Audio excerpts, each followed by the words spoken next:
대만과 홍콩에 이어 이번엔 미얀마가 거대한 혼돈에 휩싸인 모습입니다. 거리로 뛰쳐나온 시민들은 도로를 점령하며 연일 시위를 벌였고 동시에 각종 사건 사고가 끊이질 않는 가운데 전 세계의 이목이 쏠린 틈을 타 늘 그렇듯 중국은 발빠르게 미얀마 군부와 접촉하여 자신들의 영향력을 넓히 계획을 실행에 옮기려 하고 있었습니다. 하지만 그들은 예상치 못한 암초를 만나고 말았습니다. 미얀마 시민들의 저항과 더불어 한국의 색다른 무기가 평화에 반하는 모든 것들을 막아내기 시작한 것이죠.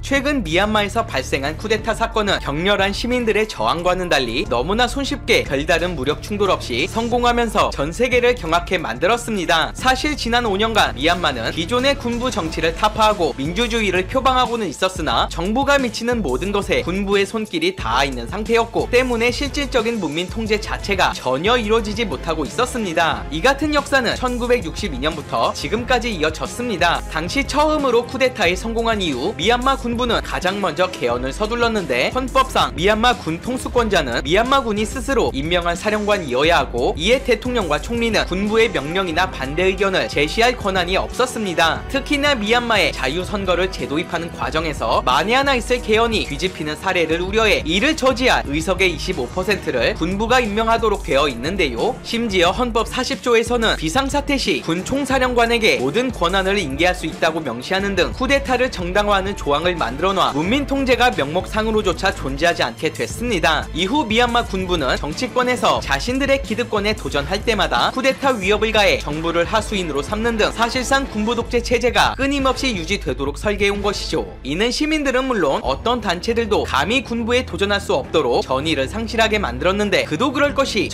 1962년부터 2015년 총선에서 처음으로 민주화 세력이 승리하기 직전까지 무려 53년간 군부의 통치 속에 놓여 있던 터라 애초에 대적할 만한 교육이나 역량 자체를 키울 수 있는 기회도 상실해버린 상태였습니다. 그나마 1988년 독재에 반대하며 대대적인 시위가 일어났지만 군부의 무차별적 진압으로 완전히 박살나버렸고 잠시나마 불었던 민주화의 바람도 일장춘몽이 돼버렸습니다. 이후 미얀마의 자유총선이 치러질 때까지 약 22년의 세월이 흘렀지만 만약 자신들의 권위에 도전할 경우 군부 측이 시민들에게 어떤 행동을 할 수 있는지 똑똑히 보았던 기성세대들은 겁에 질려 적극적인 저항을 스스로 포기하게 돼버렸고 민주항쟁이라는 시민들이 짜내고 짜낸 용기의 결단조차 결과적으로 군부에게 이득을 가져다준 상황이 되고 말았죠. 쿠데타가 일어난 2월 1일 당시 백악관은 즉각 성명을 발표하며 민주적 절차를 지키고도 구금된 아웅산 수치를 즉각 석방하라고 촉구함과 동시에 미얀마 군부에 대해 민주주의로의 전환과 법치에 반하는 직접적 공격이라 규탄하며 강력한 제재가 있을 것을 경고했습니다. 유럽연합 역시 미국과 마찬가지로 쿠데타를 강력히 반대하며 억류된 모든 이들에 대한 석방과 동시에 선거 결과는 존중돼야 하고 민주적 절차가 복구돼야 한다는 의견을 밝혔는데요. 반면 미얀마 군사 정부와 별반 다를 것이 없는 동남아 주변국들은 다른 나라의 내정에 간섭하지 않겠다는 입장을 밝히며 그저 가벼운 우려를 나타낼 뿐이었습니다. 한편 그 시각 중국은 단순한 입장만을 표명하는 것이 아닌 어떤 이유에선지 미얀마 군부와 직접 접촉하는 행동을 보여 각종 추측과 의혹을 낳았습니다. 사실 이미 오래전부터 중국 정부는 미얀마 군부와 뗄래야 뗄 수 없는 각별한 관계를 유지하고 있었는데 지정학적 위치상 미얀마는 중국이 추구하는 대외 정책인 1대1로 정책에서 인도양으로 진출하는 1차 관문인데다 각종 광물 자원과 천연가스의 보고였기 때문에 자국 기업을 진출시켜 자원을 개발하고 그만큼의 가치를 교환하는 등 막대한 이익을 취해 왔습니다. 이로 인해 촉발된 미얀마인들의 불신은 중국이 주도하는 동남아 댐 건설 사업에서 증폭됐습니다. 중국은 미얀마를 포함한 대륙부 동남아 국가 모두를 관통하는 메콩강 상부 댐 건설을 통해 지역 수로를 제어하려 한다는 끊임없는 의혹을 받아왔고 실제 이를 두고 동남아 국가들과 오래전부터 분쟁을 일으키기도 했는데요. 하지만 2011년 문민정부 1기 때 미얀마 국민들의 거센 반발로 정책이 잠정 보류된 데 이어 2015년 문민정부 2기 때도 중국은 이 계획의 이행을 요구했지만 협의가 무산됐는데 쿠데타의 발생과 동시에 댐 건설이 추진되는 밑송 지역의 통행이 전면 금지됐고 이 같은 사실은 오랫동안 댐 건설을 노려온 중국이 이번 쿠데타에 직접적 개입을 한 것이 아닌지에 대한 의심을 일으키기에 충분했습니다. 분노 분노한 시민들은 즉각 중국과 관련한 눈에 띄는 모든 것들을 타겟으로 삼았습니다. 미얀마 관영 글로벌 타임스에 따르면 수도 양곤에 있는 중국계 공장 여러 곳이 정체를 알 수 없는 사람들에 의해 공격을 받았고, 중국 대사관 측은 총 32곳의 업체가 피해를 입었다고 발표했는데요. 미얀마 내 중국인들은 자신들의 국적을 솔직하게 밝히는 것이 신변에 적지 않은 위협이 될 정도로 현지의 험악한 분위기에 대해 우려를 표했고, 심지어 중국 업체나 상점이 아닐지라도 분노한 군중들에 의해 방화를 당하는 사건도 비일비재했습니다. 이에 외국 기업들은 군중에 맞서 그들을 확실히 제압할 수 있는 위력적인 무기를 도입했으니 놀랍게도 그것은 바로 태극기였습니다. 한국 교민들에 의해 처음으로 시작된 태극기 개양은 평소 한국의 우호적이었던 미얀마인들의 이성을 되찾아주기에 충분했고, 억울하게 공격받는 이를 원천 차단해주기까지 했습니다. 이에 한인회는 보관하고 있던 태극기 수십 장을 추가적으로 배포하며 현지에 진출해 있는 모든 한국 기업에 배포를 완료한 상태인데요. 태극기를 내건 업체가 무사했다는 소문은 각지에 퍼져 홍콩과 대만의 기업들로부터 태극기를 구입할 수 있는지 여부에 대한 문의가 빗발치기 시작했고, 일부 약삭빠른 중국 기업들은 한자가 적힌 간판을 내리고 그 자리에 태극기를 개양하기도 했습니다. 일각에서는 미얀마 국민들은 비폭력 평화 시위를 고수하고 있으며 중국 공장에 대한 습격 사건은 미얀마 군부의 자작극이라고 강하게 반박하는 한편, 이를 비판한 중국 당국의 발표에 대해 중국 정부의 가짜 뉴스라며 반중 감정이 극으로 치닫는 결과를 가져오고 말았는데요. 사실 관계와 상관없이 현지 수많은 업체들은 어떻게든 피해를 최소화하기 위해 태극기를 구하려 하고 있고, 미처 손을 쓰지 못한 곳은 방법을 찾지 못해 발을 동동 구르고 있습니다. 상황이 상황인 만큼 물류체계가 최악인 상태라 이들은 한국 대사관을 통해 추가로 공수한다든지 심지어 자신들이 직접 제작하려는 움직임도 보이고 있는데요. 태극기가 그 무엇과도 비교될 수 없을 만큼 최강의 방어 수단이 된 이유는 K-팝의 흥행에 안 그래도 한국인들을 동경하는 분위기와 더불어 최근 한국 정부에서 취한 미얀마 제재 조치가 중대한 전환점이 된 것으로 풀이됐습니다. 한국은 국제사회의 거듭된 요구에도 불구하고 미얀마 군과 경찰 당국의 무력 행사로 다수의 희생자가 발생하고 있다며, 미얀마의 정세가 진정될 때까지 국내 미얀마인들에 대한 특별 체류 허가를 발급하기로 결정했습니다. 또한 미얀마와의 국방 치안 분야의 신규 교류와 협력을 전면 중단하고 군용물자 수출까지 제재하기로 함에 따라 국내에서 생산되는 최루탄 등 시위 진압 장비와 전략 물자들을 더 이상 수입할 수 없게 됐습니다. 동시에 민생과 인도적 사업을 제외하고 개발 협력 사업의 대부분을 원점에서 재검토한다는 한국의 결정은 군부와 적극 협력하겠다는 중국의 입장과 완전히 반대되는 노선이기도 했는데요. 이에 미얀마 시민들은 크게 감동하여 온라인상에서 한국에 대한 고마움을 표현하는 캠페인이 벌어지기도 했습니다. 현지 네티즌들은 미얀마 국민들을 도와주신 대한민국에게 너무 감사드린다, 세이브 미얀마 등의 해시태그를 걸었고, 계엄령이 내려진 현지 상황을 보도한 한국 언론들의 모습이 캡처돼 공유되기도 했죠. 무엇보다 놀라운 점은 비폭력 시위를 선언한 미얀마 현지인들의 평화 시위 모습이 과거 한국에서 있었던 촛불 시위와 상당히 유사했다는 사실인데요. 다소 이국적인 외모와 미얀마어가 적힌 팜플렛을 제외하고 본다면 과연 이곳이 미얀마인지 한국인지 구별이 어려울 정도입니다. 실제로 미얀마인들에 따르면 평화 시위에 대한 방법을 모색하던 중 한국의 촛불 시위가 국제적인 화제를 모았던 사건들을 떠올리며, 촛불 시위야말로 자신들의 입장을 대변할 수 있는 가장 효과적인 방법이라며 아이디어를 따왔다는 사실을 숨기지 않았죠. 현지 매체들은 일제시대 때부터 이어져 온 한국인들의 투쟁 정신을 본받아 우리도 한국의 항쟁을 따라 끝까지 싸우겠다고 힘주어 말하는 등 자신들이 평화를 얻는데 전세계의 참여와 지지를 보내줄 것을 간절히 호소하기도 했습니다. 미얀마에 나부끼는 태극기가 시민들 한 사람이라도 더 구해주길 바라며 오늘 영상은 이것으로 마치겠습니다. 뉴스입니다.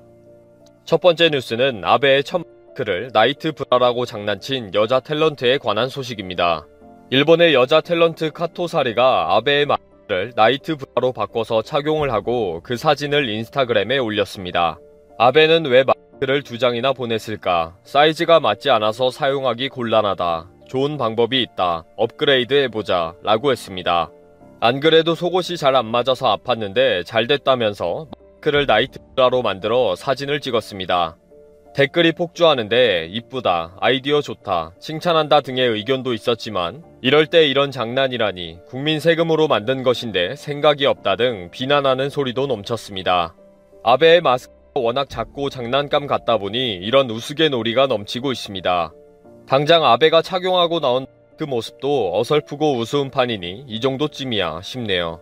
다음 뉴스는 백악관이 최근에 보건 및 의료 조직 책임자들의 언론 인터뷰를 통제했다는 소식입니다. 최근 미국의 상황이 좋지 않으니까 미국 언론들은 그동안 의료정책 책임자들을 불러서 토론하거나 인터뷰를 한 기사를 실었습니다. 그러나 4월 말부터는 아예 방송과 신문사에 출연과 인터뷰에 일절 응하지 않고 있습니다. 백악관의 1일 브리핑에서 트럼프가 엉뚱한 소리를 하면 행정부 내 의료정책 담당자를 만나서 확인하는 과정에서 앞뒤가 맞지 않는 일들이 자주 발생하고 있습니다. 그리고 트럼프는 C19에 대한 관심보다 경제를 살리기 위한 정책을 우선으로 하기를 원합니다. 미국 국민들에게 들리는 메시지가 공중보건에 대한 내용보다 경제 살리기의 내용만 들리기를 원하는 트럼프입니다. 언론은 국민들이 알고 싶어하는 내용이거나 진실을 찾아서 심층 취재하고 보도하는 것이 정당한 업무인데 완전히 브레이크가 걸렸습니다. 트럼프가 통제하기 시작했기 때문이죠. 이렇게 해도 되나 싶을 정도로 트럼프의 왜곡과 통제는 무섭네요. 다음 뉴스는 모스크바는 왜 60%가 넘는 불행한 일을 당한 자에 대한 데이터를 숨기고 있는지에 대한 소식입니다. 지금 러시아는 C19가 창궐해서 수많은 사람들이 신규로 최종 판정을 받거나 갑자기 불행한 일을 당하게 된 사람들이 넘쳐나고 있습니다. 모스크바 보건국에 의하면 4월에 639명이 C19 관련 합병증으로 불행한 일을 당했습니다. 이 숫자는 4월에 발생한 불행한 자 숫자의 40%에 해당이 되는 것이며 나머지 60%는 다른 이유로 갑자기 그렇게 된 것뿐이라고 해명하고 있습니다. 그런데 4월에 불행한 일을 당한 자의 숫자가 11,846명인데 예년에 비하면 20% 이상 급증한 숫자입니다. 그 이유에 대해 모스크바 보건당국은 특별한 설명은 하지 않지만 정직하고 정확한 데이터라고 주장은 하고 있습니다. 아무튼 러시아나 중국 아니면 일본이든지 간에 C19에 대한 대처와 데이터가 너무 엉터리라는 것은 누구나 알고 있습니다. 다음 뉴스는 미국의 마스크 생산업자들이 놀라운 폭로를 했다는 소식입니다. 하원의회에서 텍사스에 소재한 의료공급업체 프레스티지 아메리텍 부사장인 마이크 보웬이 증언을 했습니다. C19 발생 초기부터 연방정부에 국내에 마스크가 부족하다고 수차 경고를 했음에도 계속 무시해왔다. 나는 이 일을 오래 해왔기 때문에 이것이 얼마나 위험한 일인지 잘 알고 있다. 그런데도 너무 무시했다. 라고 울먹이면서 화를 냈습니다. 의료 전문가들이 곧 위기가 닥칠 것이라고 그렇게 경고를 했음에도 불구하고 연방정부로부터 아무런 대답을 들을 수가 없었다. 이제 대가를 치르고 있다. 수많은 사람들이 자기 생명을 잃어버리는 불행이 닥쳤다. 라고 증언했습니다. 트럼프는 항상 이런 식인 것 같습니다. 종합적으로 판단할 능력과 지능도 없으면서 혼자 다 아는 것처럼 마음대로 결정하는 식입니다. 어느 한 정치 지도자에게 한 국가의 미래를 맡기는 것은 이렇게 위험한 것 같습니다. 마지막 뉴스는 IOC가 도쿄올림픽이 연기되면서 추가 비용을 일정 부분 부담하기로 했다는 소식입니다. IOC는 14일 이사회를 열고 연기된 도쿄올림픽의 추가 비용에 대해 8억 달러, 약 9,848억 원까지만 부담하기로 결정했다고 발표했습니다. 우리의 역할과 책임을 다하기 위해 최대 8억 달러를 준비하겠다. 6억 5천만 달러는 연기 비용으로, 1억 5천만 달러는 경기단체와 각국 올림픽위원회 지원 비용으로 사용하겠다. 라고 설명했습니다.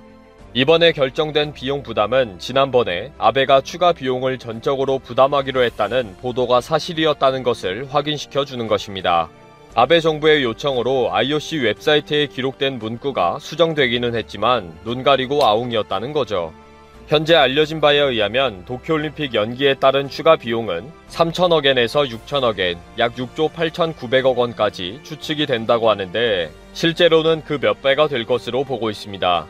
아베 정부는 결국 모두의 우려대로 포기하지 않으면서 밑빠진 독에 계속 물을 붓는 어리석은 일을 지금 꾸준히 하고 있습니다.